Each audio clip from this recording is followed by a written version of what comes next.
rhumatismes chroniques chez l'enfant sont des pathologies rares, parfois sévères, mais aujourd'hui on a beaucoup de possibilités thérapeutiques et on pourra, si pas guérir ces enfants, obtenir une qualité de vie qui est paragonable à la qualité de vie de leurs copains et des enfants sans maladie chronique. On a des nouveaux traitements qui sont très efficaces et si les enfants sont suivis dans des centres compétents, ils auront un pronostic excellent.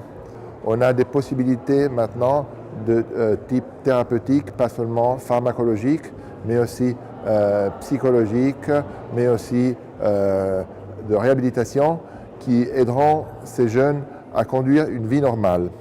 L'intérêt de ce colloque est aussi de voir plusieurs collègues de différentes spécialités et c'est avec la multidisciplinarité qu'on obtient les meilleurs résultats. L'activité physique est quelque chose d'extrêmement important pour nos jeunes patients.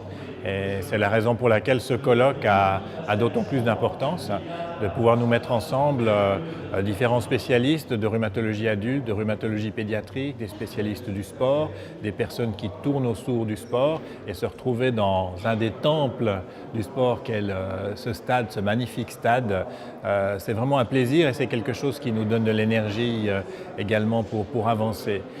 Les patients qui ont des rhumatismes pédiatriques, ce sont des jeunes qui ont mal dans leurs articulations, qui ont de la peine à bouger, qui ont souvent des raideurs et qui vont finir par arrêter leur sport, arrêter ce qui leur fait plaisir avec leur corps. Et ça, c'est quelque chose qui est négatif pour eux. C'est négatif pour leur corps puisqu'ils vont se déconditionner. C'est négatif pour leur mental puisque ça va avoir des effets sur leur vie de tous les jours et sur leur qualité de vie.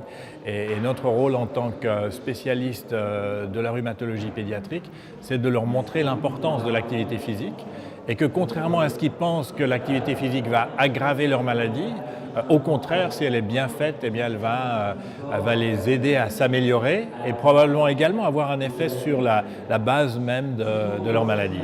On a un projet sur l'hôpital Femmes-Mères-Enfants d'un nouvel espace, un espace transition qui sera destiné à accueillir l'ensemble des adolescents qui ont une maladie chronique et qui vont aller rejoindre la médecine d'adulte.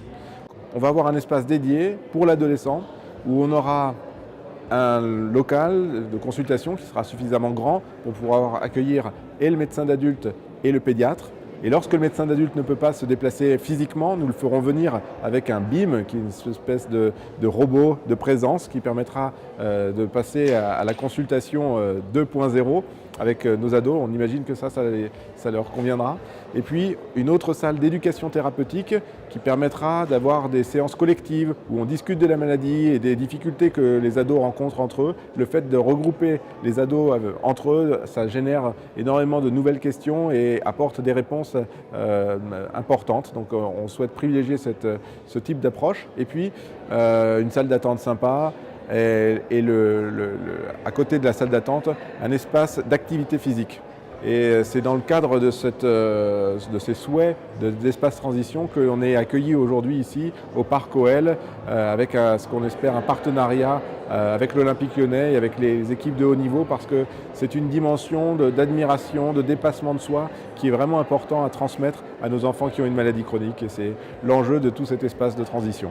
C'est une rencontre qui permet à la Fondation OL de faire ce qu'elle fait maintenant depuis 10 ans, puisque nous avons fêté nos 10 ans cette année, c'est-à-dire d'apporter de la présence, d'apporter aussi un soutien à toutes les initiatives dans le domaine de l'intégration, de la maladie, en particulier pour les enfants, dans tout ce qui permet de toucher à l'employabilité ou l'entrepreneuriat. Et nous allons essayer d'apporter, dans le cadre de notre expérience, d'une part de la Fondation, mais aussi de tout ce qui est fait au sein de l'Académie, qui est l'une des plus prestigieuses en France, un certain nombre d'exemples, un certain nombre aussi de choses qui ont été développées au sein même de l'Académie et qui peuvent aider les malades à mieux franchir les étapes de leur développement et leur stabilisation.